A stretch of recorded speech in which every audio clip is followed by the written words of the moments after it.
सभी को सादर जय गुरुदेव। ये बहुत चिंता का विषय है कि यूक्रेन और रूस के बीच में युद्ध है, वो रुक नहीं रहा है, थम नहीं रहा है।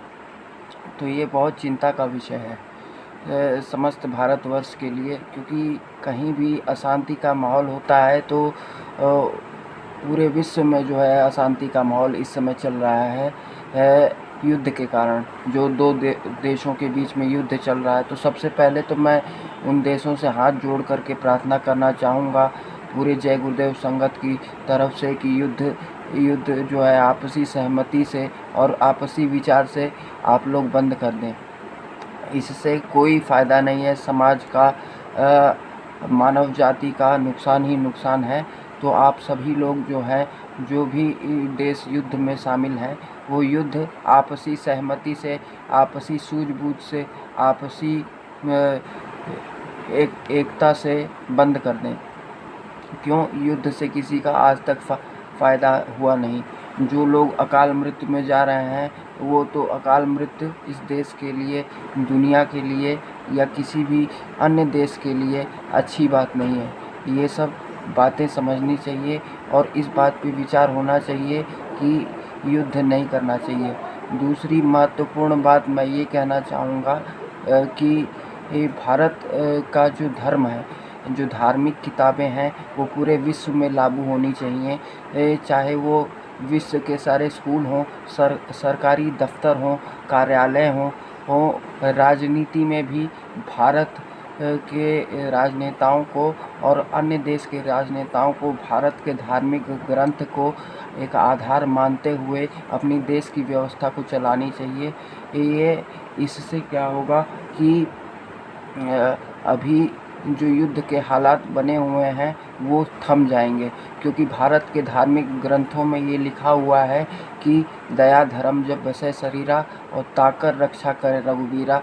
तो ये सब बातों को समझते हुए, जानते हुए इन धार्मिक ग्रंथों को पूरे विश्व में लागू करना चाहिए और इससे सीख लेते हुए, चाहे वो बच्चे हों, बच्चों के पाठ्यक्रम में भी इन धार्मिक ग्रंथों को शामिल करना चाहिए और इससे सीख देते हुए एक गुड कैरेक्टर, गुड बिहेवियर का डेवलपमेंट जब हम बचपन से ही करेंगे तो हिंसा, हत्या की भावना किसी में नहीं होगी और सबको, आपको चाहे मेरे को, इन धार्मिक ग्रंथों को पढ़ते हुए, इससे सीख लेते हुए कि सिया राम मैं सब जग जानी, करहूँ प्रणाम जोरी जुग पानी, तो सारी समस्याएं इसी से हल हो जाएंगी।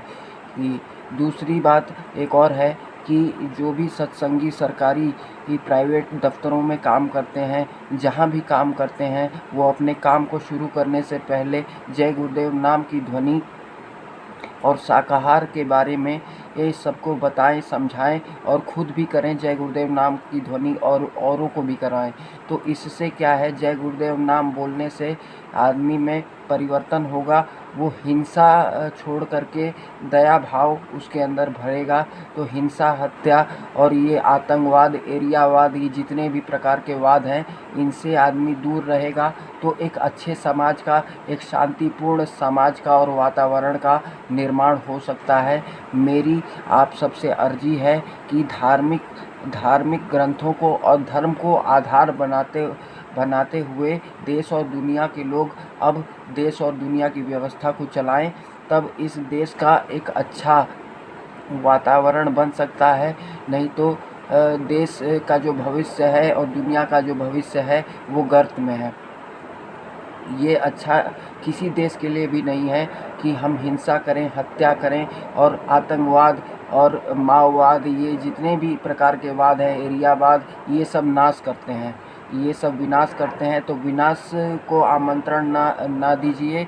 धर्म को आधार बनाते हुए, जय गुरुदेव नाम ध्वनि को आधार बनाते हुए और शाकाहार को आधार बनाते हुए बचपन से ही बच्चों को एक अच्छा संस्कार दिया जाए कि जो धर्म है वो सब पर दया करना सिखाता है, चाहे वो पशु पक्षी हो, इंसान हो, वो मानव जाति हो या कोई अन्य देश हो। तो इन धर्मों को आधार बनाते हुए, इनमें कही गई बातों को आधार बनाते हुए अपनी देश की व्यवस्था को चलाएं और अब सोचें कि मतलब जहाँ पर भी मारकाट हो रही है वो कितना सही है, और इसको बंद होने के लिए मालिक से बराबर प्रार्थना करते रहें। क्योंकि एक बात कही गई है, राहत इंदौरी साहब ने कहा है कि लगेगी आग तो आएंगे कई मकान जद में, लगेगी आग तो आएंगे कई मकान जद में, यहाँ पर केवल मेरा मकान थोड़ी है।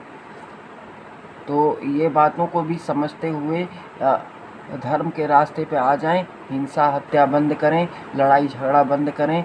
जिन देशों के बीच में लड़ाई झगड़ा चल रहा है वो आपसी सहमति से, और खुदा का वास्ता मैं उनको देता हूँ कि वो लड़ाई झगड़ा बंद करें और एक अच्छे समाज का, शांतिपूर्ण वातावरण का फिर से निर्माण करें। इसी के साथ सभी को जय गुरुदेव, जय गुरुदेव।